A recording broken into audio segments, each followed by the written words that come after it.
Tommyknockers, friend or foe? March 1848. I'm a coal miner from eastern Kentucky. I've been a miner for 15 years. I absolutely love it. It's so satisfying to tap into a new vein of black gold, to be the first one to locate a new source of the needed rock. Then, talk among the other miners turned to California and the gold rush that had just started in January. About half of my fellow prospectors took the long trail to the west to follow their dreams of finding that golden nugget that would financially set them up for the rest of their lives.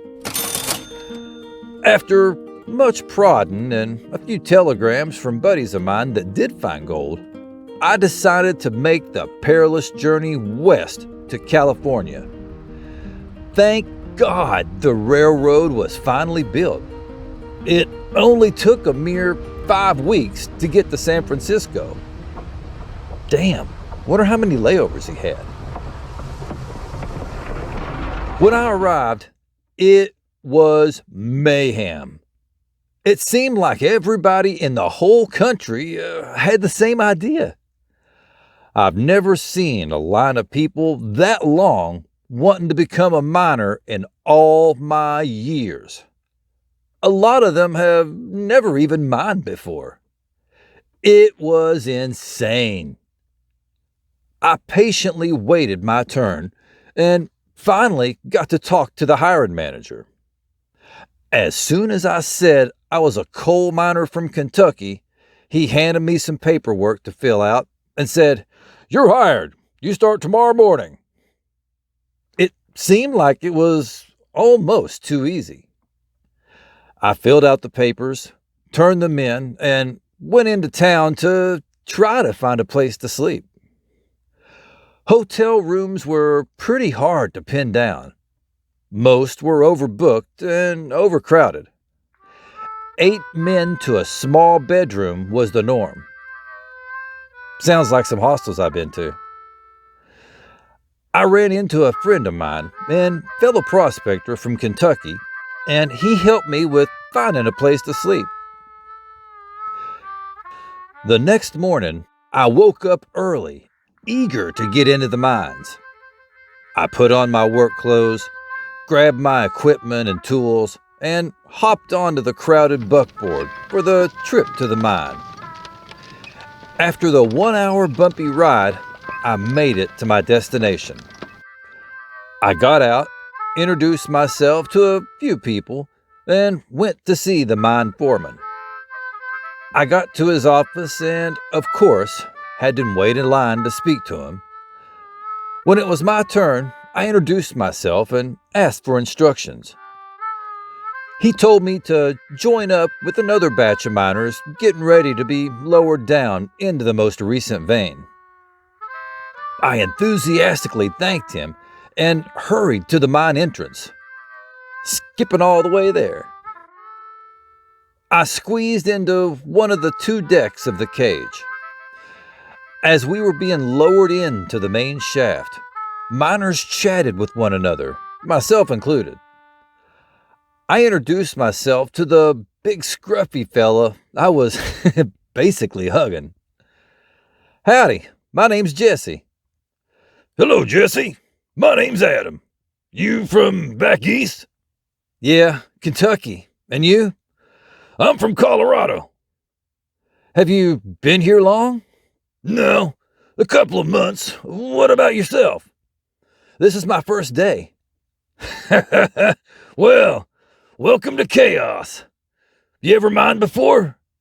"Oh, hell yes. Coal for 15 years. "Good. I'm glad to finally meet someone who's not a goddamn greenhorn." As we were being lowered, I noticed some small clay statues sitting in little alcoves on the side of the shaft. "What are those for?" "Those are for, good luck." I thought that was a little strange, but I was in a different part of the country, so I just chalked it up to local superstition. After about 45 minutes, the cage eventually hit the bottom. We slowly filed out and started walking towards the current vein, the main vein. We arrived at the supervisor's station and he pointed us to where we needed to start digging. The sounds of pickaxes clanging against the rock echoed throughout the tunnel. Adam and I ended up working side by side. He was an experienced miner. I could tell just by the way he handled his tools. After a few hours, it was time for lunch. Adam and I ate lunch together and continued talking. As lunch ended, I noticed he didn't finish his lunch. I was starving and devoured mine quickly. I asked him if he was saving it for later. He said, No, it's for the, little people. Little people? I said loudly. Shh! Not so loud. Folks are afraid to talk about them. When we do, we call them Tommyknockers. What are Tommyknockers? I whispered. As I asked this question, the foreman shuffled over to our group and told us to get back to work. Adam left his half sandwich on a rock ledge and we joined the rest of the crew. I wonder if his sandwich was made of shortbread. As we continued to excavate further, I noticed no one was verbally making any noises. No talking, whistling, or humming. Just the sound of pickaxes driving away at the hard rock. No one said not to, so I started whistling while I worked. Almost immediately, Adam nudged my shoulder. Don't whistle. It aggravates them.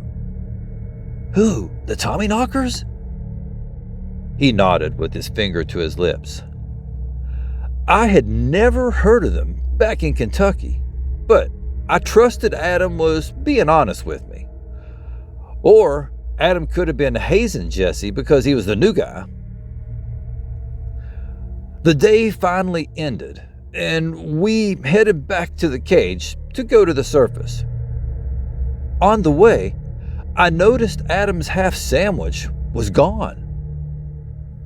We made it back to the sardine can, which was our room, and went to sleep. The next day came very quickly.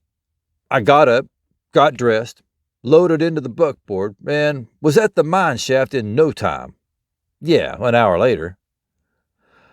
As we were being lowered into the mine, I heard screaming coming from deep within the mine.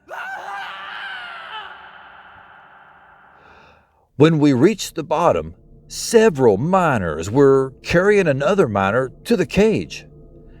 His leg was bent backward and dangling lifelessly. What happened? I curiously asked one of the miners. Well, he said he was pushed into one of those pits, but no one was around him to do it. I think he just fell into one and didn't want to look foolish. I thought that was strange, since miners are known for their sure-footedness. He was hollering in pain the whole way up as they raised him to the surface. Adam tapped on my shoulder and whispered, It was probably a Tommyknocker. My jaw dropped open and my eyes widened in surprise, not realizing how vindictive they can be.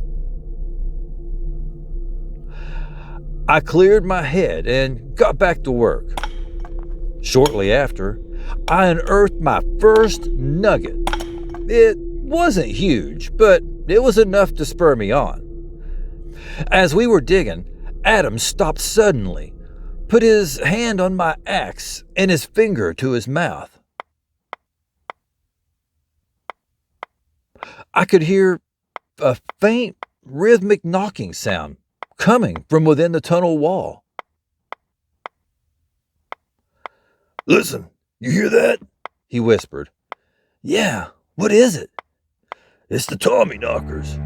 They're trying to tell us something." What are they trying to say?" "One of two things. Either they're warning us of a tunnel collapse in this area, or they're saying to dig in the direction of the knocking to find gold." "How do you know which one it is?" I asked. "You don't. You pretty much have to guess." "Well, that's no help." I didn't like the feast or famine aspect of this. Gold mines are inherently dangerous on their own, without adding the mysterious Tommyknocker angle to it. But I wasn't totally sold on my belief in the Tommyknockers. Not yet. Oh, give it a little time. Adam spoke up. "I think it's letting us know we're getting close to a huge gold vein. They usually help you if you leave offerings for them, and I have." He smiled and started pounding the rock harder in the area the knocks came from. About 30 minutes later, Adam elbowed me. Look! He had uncovered a huge chunk of gold from within the wall. He put the load in his carry bag and, with a big smile, continued digging. Wow, he was right. The Tommyknockers did help him out. I couldn't believe it. Now Jesse needs to leave a tribute. We went to lunch, and Adam left his sandwich on the rock as a gift. I also left some food behind this time. It wasn't as much as Adam left, but I was really hungry. They're small. They don't eat much anyway. But it was something. As we were walking back to the dig site, I heard someone whistling. It echoed off the tunnel walls. It came from deep within the mine. I asked Adam if anyone was in that part of the mine. He said, "No, it's not safe yet." "So, is it a Tommyknocker?" "Probably." My curiosity got the best of me, and I walked down the tunnel to investigate. As I did, the whistling got louder. Suddenly, my candle headlamp started flickering, then went out. As I stood there in complete darkness, I heard a distant giggle come from deep within the mine. I relit my headlamp and looked around. I saw a small shadow, about 2 feet tall, dart across the mine floor. Then my headlamp went out again. "Shit!" I shouted as I ran back out to where Adam was. I saw one! I told him. "Shh! Keep your voice down. You don't want to cause a panic down here." I looked around for my pickaxe. It wasn't where I left it. I know I left it right beside Adam, leaning against the wall. But now, it's gone. The Tommyknocker probably took it. I told my supervisor I lost my pickaxe, and he handed me another one. My shift was almost over for the day when I heard some kind of commotion going on in a different tunnel. Several miners were yelling and moving quickly out of the shaft. Then I heard that terrifying, low rumble sound of rock crumbling apart. I've heard this before in the coal mines. It was the beginning of a cave-in. Oh shit! Everybody piled into the cage screaming, "Take us up! Take us up!" Adam and I couldn't fit, so we would have to wait for the next trip. The rumbling sound slowly subsided. As the overcrowded cage slowly ascended, it made some awful creaking noises. The cage was about 75 feet up when out of nowhere, one of the lines attached to the cage snapped.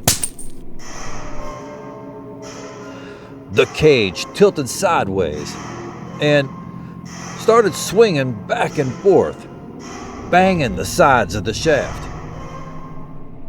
3 men immediately fell out of the cage. After tumbling down the shaft, their mangled bodies lie lifeless at the bottom of the pit. Panic set in on the rest of the miners in the cage. Some tried climbing the rope holding the cage, but due to all the shaking from the panic, lost their grip on the rope and fell to their demise. I heard giggling from behind me deep within the mine.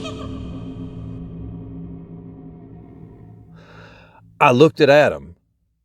By the look on his face, he had clearly heard it too. I wonder if this is where they got the idea of midget tossing. The cage slowly started to rise to the surface, grating on the rock wall of the shaft as it went up. It was near the surface when, out of nowhere, I heard the rope snap and the cage load of miners came thundering down the shaft. A multitude of screams were heard as it dropped, like the Tower of Terror. It got wedged up on the wall and hung precariously in the middle of the shaft. Miners were hanging on for their life on the side. Most had fallen out and were lying involuntarily shaken on the tunnel floor. A rope was lowered to the surviving miners in the cage. One by one, they were raised to the surface. As the last one was being lifted to the top, the cage gave way and fell to the bottom right in front of us, flattening the already deceased miners on the floor in a horrible splat. Pancaked prospectors. Adam went to inspect the rope of the cage. It was not frayed. It was cut. It was sabotage. Damn, they're mean little shits, aren't they? I heard someone whistling from behind me. Who the hell is whistling at a time like this? I thought. I turned around and looked down the dark tunnel. I saw eyes and smiling teeth in the shadows of one of the shafts, like the Cheshire Cat. They were very low to the ground, like a small animal. I heard another mischievous giggle and saw the small creature run away. Then, my headlamp extinguished. I asked into the darkness, "Are you a Tommyknocker?" I waited for a response. A few seconds later, I heard 2 rocks banging together. It sounded like it was right in front of me, but I couldn't see anything. I quickly relit my headlamp.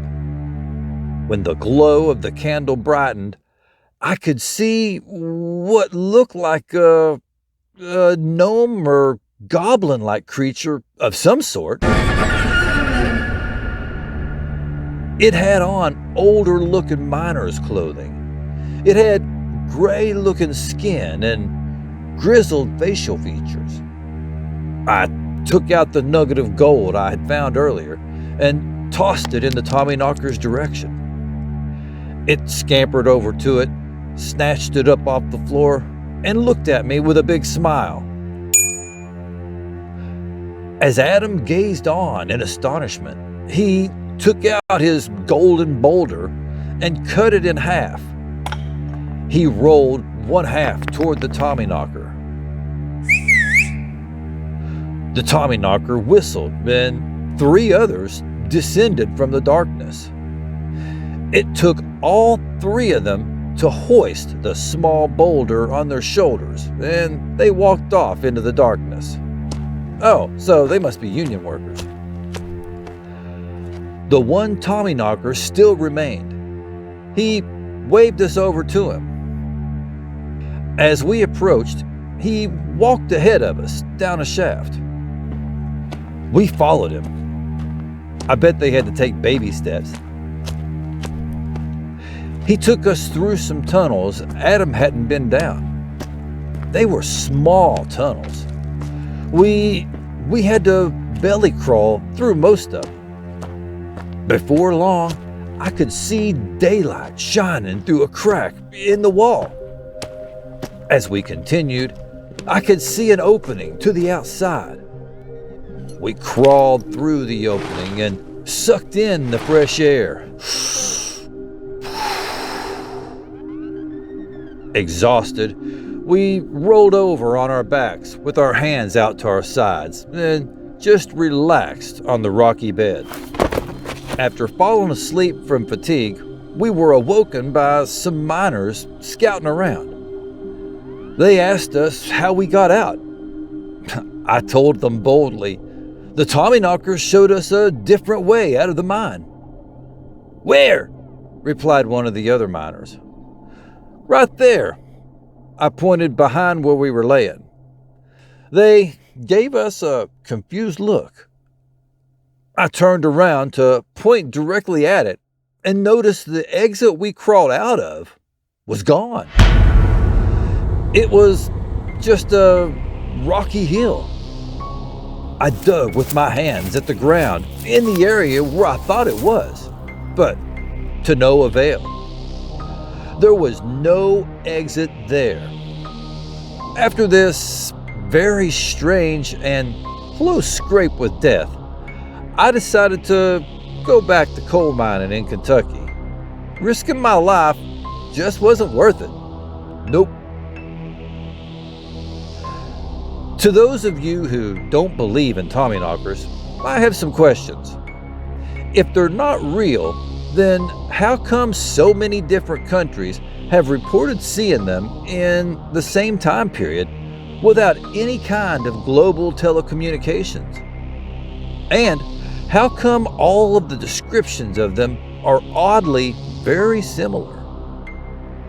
Tommyknockers are known throughout the world, but with different names, and the folklore varies a little from country to country. But many cultures tell the same stories about strangely comparable gnome-like creatures living in mines and tunnels. Could there be a race of diminutive humanoids living in the shadows of our modern society? Is it possible for a whole subculture of society to exist without us knowing about it? Or are Tommyknockers simply spirits of dead miners trying to help or hurt the living? I don't know, but there seems to be something dark and cryptic that lives deep underground. And when you see it, it's either very good or very bad.